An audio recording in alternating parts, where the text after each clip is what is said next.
નમસ્કાર મિત્રો, સ્વાગત છે આપ સર્વનું તમારી પોતાની યુટ્યુબ ચેનલ વિદ્યાશાળામાં ધોરણ 7ની જે નવી સ્વ અધ્યયન પોથી આવી ચૂકી છે. આપણી ચેનલ ઉપર આ નવી સ્વ અધ્યયન પોથીના બધા જ વિષયના બધા જ પાઠના સંપૂર્ણ સોલ્યુશનના વિડીયો પ્લસ પીડીએફ બંને મૂકવામાં આવે છે, જેની લિંક તમને નીચે ડિસ્ક્રિપ્શન બોક્સની અંદર મળી જશે.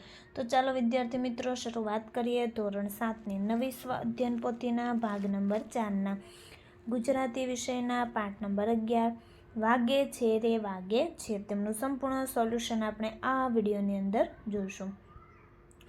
તો વિદ્યાર્થી મિત્રો, ધોરણ 3ની જે નવી સ્વ અધ્યયન પોથી આવી ચૂકી છે 2024-25, જેમાં બધા જ ભાગના તમામ વિષયના સોલ્યુશનની તમે પીડીએફ અને બુક મેળવી શકો છો. તો કે બુક મેળવવા માટે આ કોન્ટેક્ટ નંબર ઉપર કોન્ટેક્ટ કરી શકો છો અને પીડીએફ આપણી એપ્લિકેશન ઓશન કોચિંગ ક્લાસીસ પરથી મેળવી શકો છો. જોઈએ પ્રશ્ન નંબર 1.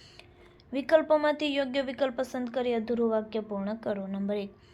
નણંદલ વેરણ જાગે છે. જવાબ આવશે ક. પતિની બહેન વેરી જાગે છે. નંબર 3. કાને તે કુંડળ, મસ્તકે મુંગટ અને મુખ પર. તો જવાબ આવશે ક. મોરલી શોભે છે. નંબર 3. દર્શન થકી. જવાબ આવશે બ. દુઃખ દૂર થાય છે.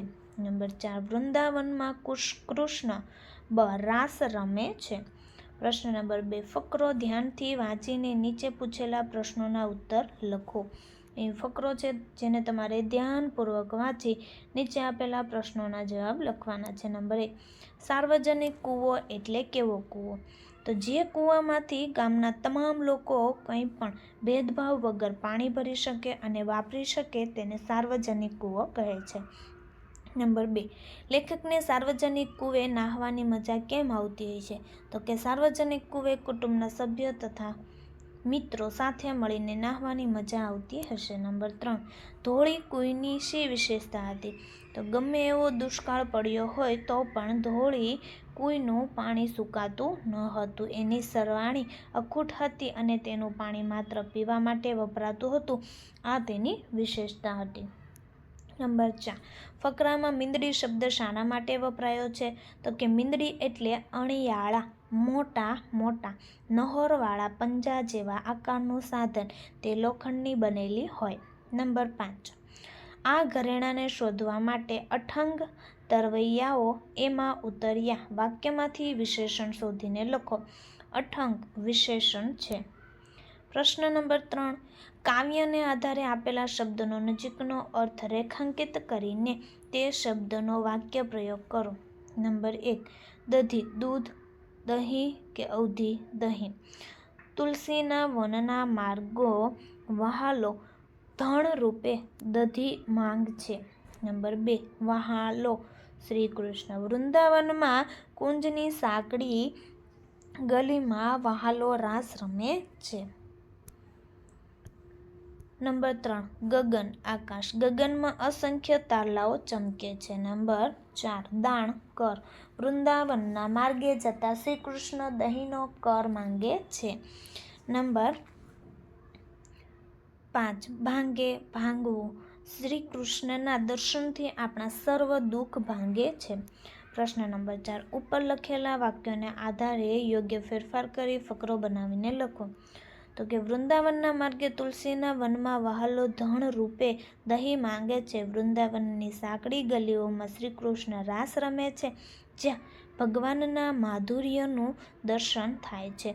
ગગનમાં અસંખ્ય તારલાઓ ચમકે છે, જે તે ક્ષણને દિવ્યતા આપે છે. વૃંદાવનના માર્ગે જતા શ્રી કૃષ્ણ દહીંનો કર માંગે છે, જે તેમના નિરહંકારી સ્વભાવને દર્શાવે છે. તેમના પવિત્ર દર્શનથી આપણા સર્વ દુઃખો મટી જાય છે અને જીવનમાં આનંદ પ્રસરી જાય છે. પ્રશ્ન નંબર 5. પ્રશ્નોના ઉત્તર 1-2 વાક્યોમાં લખો. નંબર 1. શ્રી કૃષ્ણને બીજા કયા કયા નામે ઓળખવામાં આવે છે? શ્રી કૃષ્ણને માધવ, મોહન, કાનુડો, દ્વારકાધીશ, માખણચોર, ગિરિધર, ગોપાલ, દેવકીનંદન, નંદલાલ, ઠાકર વગેરે નામ ઓળખવામાં આવે છે. નંબર 2. વૃંદાવનના માર્ગે વહાલો શું માગે છે? વૃંદાવનના માર્ગે વહાલો દધી એટલે કે દહીંના દાણ માગે છે. નંબર 3, મીરાબાઈના કૃષ્ણ ભક્તિના પદો કઈ ભાષામાં મળે છે? તો મુખ્યત્વે મીરાબાઈના મૂળ પદો વ્રજ ભાષા અને મારવાડી ભાષામાં મળે છે. આ ઉપરાંત હિન્દી, ગુજરાતી ઇત્યાદિ ભાષામાં પણ મળે છે. પ્રશ્ન નંબર 6, આપેલા પ્રશ્નના ઉત્તર લખો. નંબર 1, તમને કોઈ ભગવાન બનવાનું કહે તો તમને ગમે કે નહીં, કેમ? તો તેમનો જવાબ અહીં આપેલો છે, જે તમે અહીં ધ્યાનપૂર્વક જોઈ અને તમારા પુસ્તકમાં લખી શકો છો. નંબર 2, તમારા બાળપણ વિશે લખો. તો તમારે તમારા બાળપણ વિશે અહીં લખવાનું છે. નંબર 3, મોરલી, પાવો, વાંસળી, શરણાઈ, ભૂંગળ જેવા વાદ્યોનો પરિચય મેળવી કોઈ પણ 2 વિશે લખો. તો અહીં આપણને મોરલી વિશે લખી અને આપેલ છે, અને ત્યાર પછી બીજું છે શરણાઈ વિશે પણ અહીં લખીને આપેલ છે. તો નંબર 7, વાગે છે રે વાગે છે પદમાં આવતા મોરલી શબ્દને આધારે મનગમતી મોરલીનું ચિત્ર દોરો. તો અહીં મસ્તની મોરલીનું ચિત્ર અહીં દોરી અને આપેલ છે. પ્રશ્ન નંબર 8, કોષ્ટક પરથી ઈક, ઈકા પ્રત્યયવાળા શબ્દો શોધીને લખો અને ઉદાહરણ મુજબ બીજા નવા શબ્દો બનાવો. તો અહીં જોઈએ નવા શબ્દો છે ધાર્મિક, સાપ્તાહિક, બાલિકા, નવલિકા, ભાવિક અને શીખ. પ્રશ્ન નંબર 9, આપેલા ફકરામાં જોડણી સુધારી ફકરો ફરીથી લખો. તો અહીં તમે જોઈ શકો છો ફકરો આખો આપણે ફરીથી લખીએ એટલે કે જોડણી સુધારી અને ફકરો ફરીથી લખી અને આપેલ છે, જે તમે અહીં જોઈ શકો છો.